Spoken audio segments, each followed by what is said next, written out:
אני מבקש תחילה להביע צער עמוק ולהשתתף בכאבן ובאובדן הבלתי נתפס של משפחות הנרצחים ולאחל החלמה מהירה ומלאה לפצועים. כולנו עם אחד וכולנו חולקים את הכאב. אני מדבר פה היום כי אני, ולא רק אני, אלא מאות אנשי אקדמיה מתחומי המשפט ומדע המדינה חרדים מההשלכות ההרסניות של המהפכה המשטרית. אני פה כי לא מדובר ברפורמה במערכת המשפט. מדובר במהפכה משטרית של ממש, שבה לרשות אחת, הממשלה, יהיה צ'ק פתוח לעשות כל מה שהיא רוצה. זה לא עניין של ימין ושמאל, חברים. זה עניין של מגבלות על הכוח השלטוני. אם לואי ה-14 הכריז לטה סמואה, המדינה זה אני, אחרי המהפכה המשטרית, הממשלה תוכל להכריז ללואה סמואה, החוק זה אני. אבל משטר דמוקרטי בריא הוא כזה שיש בו איזונים ובלמים, שלטון חוק, עצמאות שיפוטית וזכויות יסוד.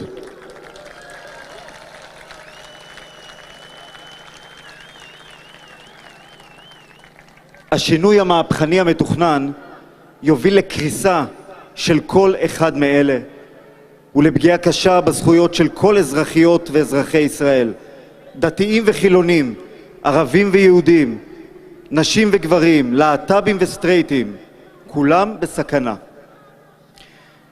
אם הממשלה תמנה את השופטים ואת היועצים המשפטיים ותסרס כל ביקורת שיפוטית אפקטיבית, ישראל תהפוך במקרה הטוב לדמוקרטיה חלולה ובמקרה הרע למשטר שאינו דמוקרטי. לכן לא מדובר ברפורמה במערכת המשפט. מדובר בחתירה תחת ערכי מגילת העצמאות וערכי היסוד של המדינה כיהודית ודמוקרטית.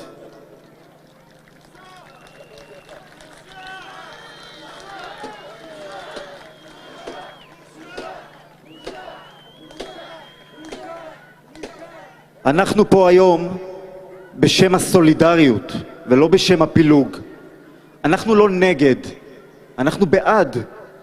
אנחנו נאבקים בעד שמירה על המרקם החברתי של העם שכולל את כולנו, ושמירה על המנגנונים השלטוניים של המדינה. אפשר ואפילו נדרש להגיע להסדרה מאוזנת של היחסים בין הרשויות, אפילו כזו שתזכה להסכמה רחבה בציבור. אבל זה לא מה שמונח על השולחן. מקדמי המהפכה מבקשים להביא לפתחנו את השינוי החוקתי הכי קיצוני והכי דרמטי שנעשה מאז קום המדינה, בהליך בזק, בלי דיון ציבורי או דיון מקצועי ראוי, ובלי ניסיון לגבש הסכמה רחבה בהידברות. ככה לא בונים חוקה.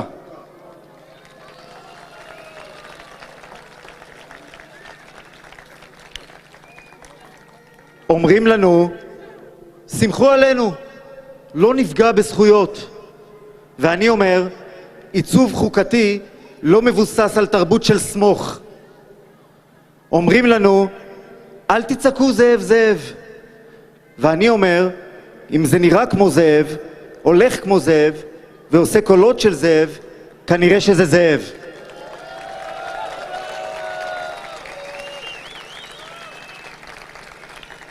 אומרים לנו, אי אפשר למשול בגלל בית המשפט. ואני אומר, בית המשפט לא מפריע למשול. מאז שנת 1992, השנה שבה נחקק חוק יסוד כבוד האדם וחירותו, הכנסת חוקקה 4,000 חוקים. 4,000. בית המשפט העליון התערב ב-22 הוראות חוק. ב-30 שנה. על זה עושים הפיכה משטרית?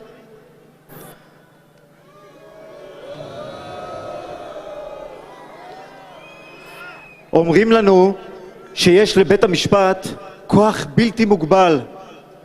ואני אומר, אני לא מכיר דמוקרטיה שהפכה למשטר שאינו דמוקרטי בגלל ביקורת שיפוטית של בית משפט. אבל אני מכיר לא מעט דמוקרטיות שקרסו בגלל רשות מבצעת חזקה מדי, ולשם בדיוק מובילים אותנו.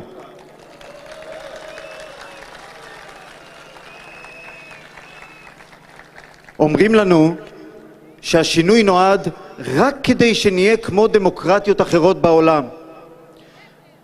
שקר.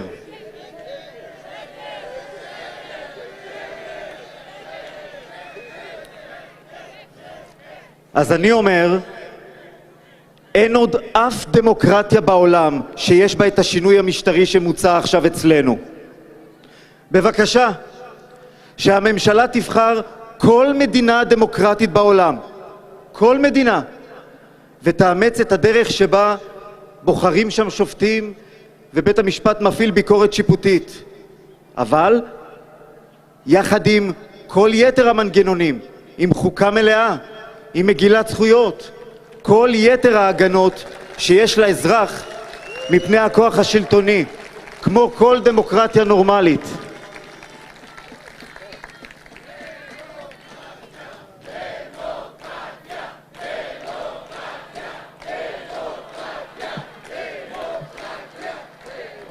בכל המדינות הדמוקרטיות בעולם יש מנגנונים שנועדו להבטיח הגנה על זכויות ולוודא שהכוח הפוליטי לא מרוכז בידי גוף אחד. ישראל היא המדינה הדמוקרטית היחידה בעולם, היחידה, בלי מנגנונים כאלה. המנגנון היחיד שיש לנו שיבלום את הכוח השלטוני זה מערכת המשפט והייעוץ המשפטי, ובדיוק אותו מבקש הגוף הפוליטי להחליש עד היסוד.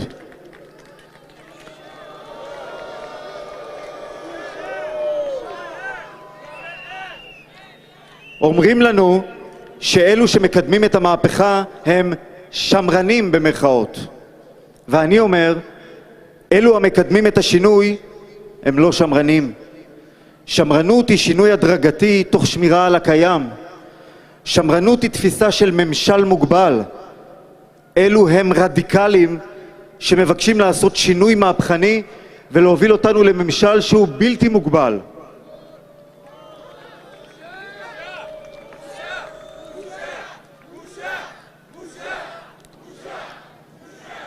אומרים לנו שהשינוי נדרש כדי לחזק את הפרדת הרשויות, לחזק את אמון הציבור במערכת המשפט, לחזק את המשילות ולחזק את הדמוקרטיה. ואני אומר, שקר.